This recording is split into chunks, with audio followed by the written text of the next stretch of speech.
கர்த்தருடைய பரிசுத்த நாமம் மகிமைப்படுவதாக. நாமே நடமாடும் நிருபம்.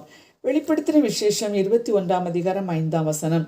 இந்த வசனங்கள் சத்தியமும் உண்மையுமானவைகள், இவைகளை எழுது என்றார். ஜெபிப்போம். அன்புள்ள இயேசு சுவாமி, இந்த அதிகால வேளையிலும் உடைய வல்லமையான வார்த்தையை தியானிக்கவும் ஜெபிக்கவும் நீர் தந்த கிருபைக்காக நன்றி. உலக வாழ்விலே நாங்கள் கடந்து போகும் பொழுது தெய்வ கிருபை எங்களோடு கூட இருக்கும்படியாய் சத்தியமாக்கி உடைய வார்த்தை எங்கள் இதயத்தில் எழுதி அதன்படி நடக்க எங்களையும் எங்களுடைய பிள்ளைகளையும் ஒப்பு கொடுக்கிறோம். இயேசுவின் நாமத்தில் பிதாவே, ஆமேன். கிறிஸ்துவுக்குள் மிகவும் அருமையானவர்களே, வேத புத்தகத்தில் எழுதியிருக்கும் வசனங்கள் ஒவ்வொன்று சத்தியமும் உண்மையுமாக இருக்கிறது. எனவே வல்லமையான ஆவியான உயிர்ப்பிக்கிற வாழ வழிகாட்டுகிற நம்மை வாழச் செய்கிற இந்த பொக்கிஷத்தை நமது இருதயத்தில் எழுதி கொள்ள வேண்டும். காரணம், கர்த்தர் நம்மை கொண்டு புதிய காரியங்களை செய்ய போகிறார். வானமும் பூமியும் ஒழிந்து போம், என் வார்த்தைகளை ஒழிந்து போவதில்லை என்று இயேசு நம்மை பார்த்து கூறுகிறார். இது மனுஷ சத்தம் அல்ல, தேவ சத்தம். என்றே ஒப்பு கொடுப்போம்.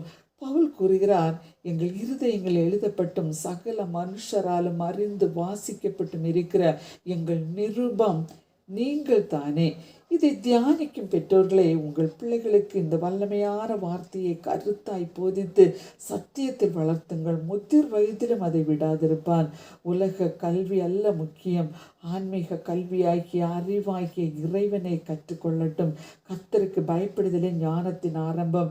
ஞானம் என்பது கிறிஸ்து, கிறிஸ்துவில் வளரட்டும். காரணம், நாமும் நமது சந்ததிகளும் மற்றவர்களால் வாசிக்கப்படும் நிரூபங்களாய் செய்தித்தாளாய் இருக்கிறோம் என்பதை மறந்து போகாதீர்கள்.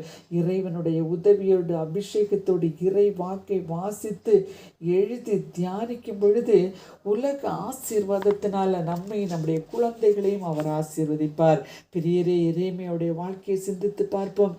யோயாக்கீம் ராஜாவுக்கு முன்பாகவும் பிரதானிகளுக்கு முன்பதாகவும் எகு அந்த புத்தக சுருளை வாசித்தான்.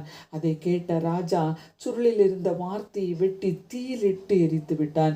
தேவன் எரேமியாவிடம் மீண்டும் ஒரு சுருளை எடுத்து யோயாக்கீம் சுட்டரித்த அந்த வார்த்தைகளை அதில் எழுது என்கிறார். தேவனுடைய வார்த்தை யாராலும் அழிக்க முடியாது. நீங்கள் கர்த்தருக்காக உண்மையாய் நிற்பதினால் உங்களை விரோதிகள் அழிக்க நினைக்கலாம், ஒருவர் உங்களை சேதப்படுத்த முடியாது. காரணம், உங்களுக்கு பங்காயிருக்கிற இறைவன் உங்களோடு கூட இருக்கிறார். ஒப்பு கொடுப்போமா? ஆமென்.